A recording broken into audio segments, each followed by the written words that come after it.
ভাই ও বোনেরা, আপনারা চেষ্টা করুন ভাই, চেষ্টা করলে সফলতা আসবেই। চেষ্টা করুন, চেষ্টার মাধ্যমে সফলতা আসবে। আপনারা ফেল হচ্ছেন, ফেল হলেই আপনারা ছেড়ে দেন হাল, এটা ঠিক না। ফেল হতেই পারে, একটা মানুষের জীবনে পাস ফেল থাকতেই পারে। তাই বলে আপনি হাল ছেড়ে দিবেন? ব্যর্থতা হলেই ছেড়ে দিবেন হাল? না, আপনাকে ব্যর্থতা জন্য সৃষ্টি করা হয়নি, সফলতার জন্য আপনাকে সৃষ্টি করেছেন মহান আল্লাহ তাআলা।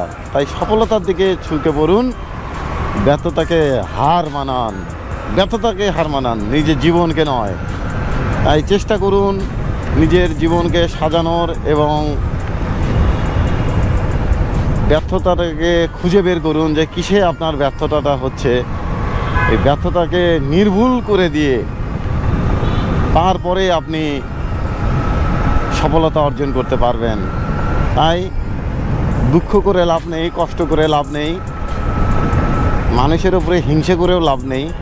আপনার সফলতা অর্জন করতে গেলে আপনাকে অবশ্যই নিজেকেই এর ব্যর্থতাকে খুঁজে বের করতে হবে এবং ব্যর্থতার মাধ্যমে আপনি সফলতার চরম দুয়ারে পৌঁছাবেন।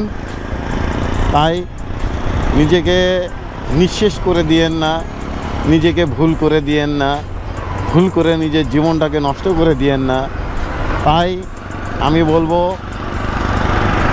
যে আপনারা সামনের দিকে এগিয়ে যান, সফলতার দিকে এগিয়ে যান, ভালো মানুষের দিকে এগিয়ে যান এবং ব্যর্থতাকে নির্মূল করে ফেলুন, শেকড় থেকে ফেলে দিন ব্যর্থতাকে। তাই নিজেকে ভুল বোঝার কোনো কারণ নেই, ভুল চিন্তা ভাবনা করেও কারণ নেই।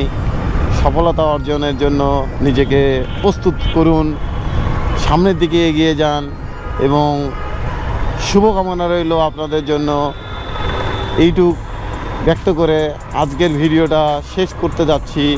দয়া করে আপনারা আমার ভিডিওটাকে দেখে লাইক, কমেন্ট, শেয়ার করবেন এবং ইউটিউব থেকে দেখে থাকলে চ্যানেলটাকে সাবস্ক্রাইব করবেন, ফেসবুক থেকে দেখে থাকলে ফলো দিয়ে রাখবেন। সবাই ভালো থাকবেন, সুস্থ থাকবেন, এই কামনায় আজ আবার বিদায় নিচ্ছি। দেখা হবে নতুন কোনো ভিডিওতে। আল্লাহ হাফেজ।